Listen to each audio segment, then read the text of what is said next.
everyone. I'm Roxie with the Wayne County Area Chamber of Commerce, and I'm here with Andy Frame. Hi, Andy. Hello. So, Andy, you're being recognized as a young professional highlight in our community, someone who's gone above and beyond in a lot of different ways. And I'm really excited to get to talk with you today about your career. But before we get started with all of that, why don't you tell us a little bit about yourself? Okay, I'm Andy Frame, owner of Frame's Lawn Care and Snow Removal. I'm 34 years old, lifelong resident of Wayne County. Went to school at Centerville and also got a bachelor's degree at IU East. I am married with 2 children. My wife's name is Jenny, and then I have a daughter named Allie, who's 5, and my son Weston, who's 3. And they are absolutely adorable kids. Thank you. So, Andy, tell us a little bit about what it means to be the owner of Frame's Lawn Care. That's an interesting question to answer. Of course, just like any business, there's good things that come with it and there's challenging things. I really enjoy it. I've had it running since 2004. So we're going on 16 years now. We're up to 28 employees, which is a good thing. So we got a lot going on. But yeah, it really goes great. How did you get into this role? How did you just wake up one day and say, I want to start Frame's Lawn Care? No, I was a freshman at IU East. This was in 2004. I was also working full-time at Blue Beacon Truck Wash in New Paris. And, I just picked up a couple yards after work. A couple yards became 10 yards, 10 yards became 30.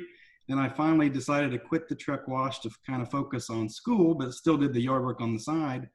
And then got to the point where I was getting ready to graduate and things were booming. I was making good money. I enjoyed what I did. And then so I just thought, what the heck, I'm going to see where this goes. Here we are today. So when you're looking for an employee to hire, what skills are you looking for? Of course, dependability is huge.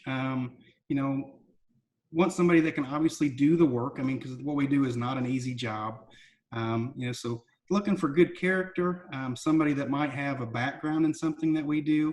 And also, we've hired a couple of high school kids in the summertime, and that actually works out and kind of helps with the heavy load we have in the spring and summer. Wow. For you, what do you think is probably the biggest skill that you've had to develop through all of this business? Probably social skills, I would say, because, I was an only child, and then running a business with this many people, and then dealing with the public and getting, to the size we are now, that's been a skill, that, I've continued to develop, and you have to have, a good attitude, with something like this, and you got to take challenges and try to solve them. You talked about being in the public. You do quite a bit in our community. I know you're on the agribusiness committee. Talk a little bit how and why you think it's important to get involved in Wayne County. Well, I think, we're all a team in this together. We got a lot of challenges just like other counties, of course, do. When we get together and put our brains together, especially volunteering, we can get a lot of things done, which benefits everyone. That's fantastic. I love that mindset. I wish we could get everyone to believe that. Let me rephrase that. Who do you think has been a great mentor for you? I would say the biggest ones have been my parents. Great parents growing up, taught me hard work, honesty. And then my second one would probably be my grandfather, who's still with us today, of course. Hard worker, just showed me how important it is to be on time, be honest, and just how far you can go. So amazing. I love when people can recognize their parents and their grandparents as mentors. That's really special. What does it mean to be a young professional in Wayne County to you? Not just your business life, but also in your personal life. How are you a good, successful young professional? Okay. Let me think about that. It's a tough question. It is. I am young. I'm 34. A lot of business owners, typically older than I am. So not necessarily a challenge, but it's just kind of different. A lot of people my age and even friends I went to school with, they're kind of doing totally different things. I don't really, somebody's calling. I don't really get out in the public in the bar scene, and stuff, and try to focus on family and what's important to me. So what do you and your family do on the weekends? What are your hobbies and interests? Oh, we like to go off-roading. We have a couple side-by-sides. We like to do that. We do some fishing. We like to be outside, which is another reason why I love what I do. Uh, we like to travel. Any good places to travel? Any recommendations? Yeah, we like Gulf Shores down in Alabama. We also like Folly Beach, which is a smaller destination in South Carolina. Absolutely. So, Andy, what would you say has made Wayne County a special place for you and a reason that you continue to call it home? Well, I was born here, raised here, have a lot of friends, family here, and I like it here. You still have that small town feel, but we have a decent size area, and there's a lot of good things going. A lot of good other businesses, that complement what I do, and I just really like it. One question we always ask every interviewee, where's your favorite place to eat in Wayne County? I would say William Red's in Hagerstown. That one has not been said yet, and it is such a good one. That's probably my It's a favorite. classic. What advice would you give someone who may be just starting in their career? Maybe they're a young college student like you who's interested in doing something similar. How can they gain experience? Just basically get out there. Don't be afraid of failure. Um, you know, some of my friends kind of made fun of me in the beginning. Like, hey, you got a bachelor's degree to mow grass. But I really think that's kind of helped take me to the next level. Taught me a lot of skills. So just don't be afraid to work hard and put in the work. Any other advice or anything that you would tell people about why they should come to Wayne County? Um, Kind of touch on what I said before. It's kind of the perfect atmosphere as far as size. You still have that small town feel. I can't go anywhere without knowing someone, which is nice. Most of the time. But no, I mean, it's just kind of, and it's got a lot of good things going. There's some good leadership, good organizations, a lot of programs out there to help businesses and help individuals. And, I really think it's a good place to live and work. Well, thanks for joining me today, Andy. This has been great to catch up with you. I know you and I have worked together on different projects, but it's fun to see you get to share your experience. I know there's a lot of young professionals who are always interested in being start their own business, and I think you're a great resource and a great story to share in our community. Well, thank you very much. Hi, everyone. I'm Roxie Deer with the Wayne County Area Chamber of Commerce and Hype Wayne County, and I'm excited about this month's Young Professional Highlight, Joe Seger. Hi, Joe. How are you? I'm good, Roxie. How are you? I'm great. I'm so excited to talk a little bit about what you do, how you got into the community, and all the things that you have going on right now. But a lot of people that are watching probably don't know who you are, where you're from. Tell us a little bit about yourself. Absolutely. So I'm Joseph Seger. I'm privileged to be a pastor here in the community at Central United Methodist Church. It's on Main Street between 14th and 15th. I'm originally from Southern Indiana, Jasper, Indiana. So I grew up there, but most recently I moved from West Lafayette. So I'm blessed to be a pastor. It's something that if you've ever been around churches, we talk about a call. And so discerning that, I had run a company doing network infrastructure and been a salesman in the past, as well as spending many years in academia. But I'm glad to be here. It's been a privilege to serve the good people here at Central. Yeah, you've jumped in both feet first. And tell us a little bit about your family. You've got a lot of kids. Tell us about them. Yeah, so we are a family of 6. We are in 3rd, 4th, 5th, and 6th grade right now. So that's at Crestdale Wow. and Test. So we've loved it. My wife, Jennifer, whenever we got here, we decided rather than getting our home all together, we just went out and started doing things. And it has been amazing, all the opportunities that are around here, from their basic swimming pools and sports leagues to the unique, the Richmond Jazz and the Thistlethwaite Falls, the Symphony, the Richmond Civic Theater. We've begun to explore so much of this, and we keep finding amazing things. Obviously, the pandemic really put a knock on a lot of that, but we've still found ways of just enjoying Cope and Hayes Arboretum, getting out in the woods and exploring there, as well as just enjoying walks in the neighborhood. Yeah, it's incredible. I've watched your journey from the second you moved into the town until now, and how quickly you've adapted to your new roots, and you've been able to create an experience here for your family, which I think is incredible. So tell us a little bit about how you landed in the role you're in. How did you decide that you wanted to be a pastor? Yeah. So like I said, I was had a company with my family in which we did network infrastructure, and I had already spent many years in academia and had had the degrees that allowed for just always an interest in truth and just being present to people. And so that led me naturally to study religion and then, of course, Christianity. And just over time, I found myself volunteering more for youth groups, leading Bible studies, and making different service calls around the church more than building a business. And I realized I needed to jump careers. And so moved into ministry. I have been in it professionally now, as I say, sometimes a professional Christian for 7+ years. And so I was sent here by the bishop. I actually didn't choose. In Methodism, you are itinerant, and so you go where called. And it's been nothing but a blessing since we arrived last year. So it's interesting that you kind of found a calling and you went for it. What was that experience like to shift careers? That's really, I've shifted careers before. Other young professionals struggle with that. How do you recommend somebody go about finding a new career, chasing their dream that they have? Yeah, so I was blessed in that through what I was doing before, I had a little bit more of the financial flexibility. It wasn't a necessity on that point, but due to different factors in our lives, just spend that time listening, being present. What was I doing with my time that didn't just bring me joy, but brought meaningful engagement in this world?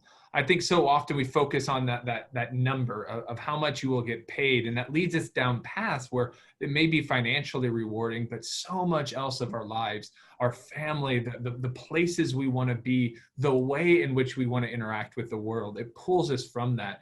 And so if I was talking to someone else, I have these conversations about what are those passions, what are those things that make time stand still or go so fast you don't even know you're doing it, and then try to find a way to be in that professionally. And that's it's interesting to see where people take that. Yeah, that's great advice. I think young professionals struggle to make that jump, but I like that you said what makes you so passionate that time just flies by. I think that's great. I love that analogy there. So through your time as a pastor and even in your other careers, what is one skill that's always been helpful that you've developed that you continue to work on? Listening.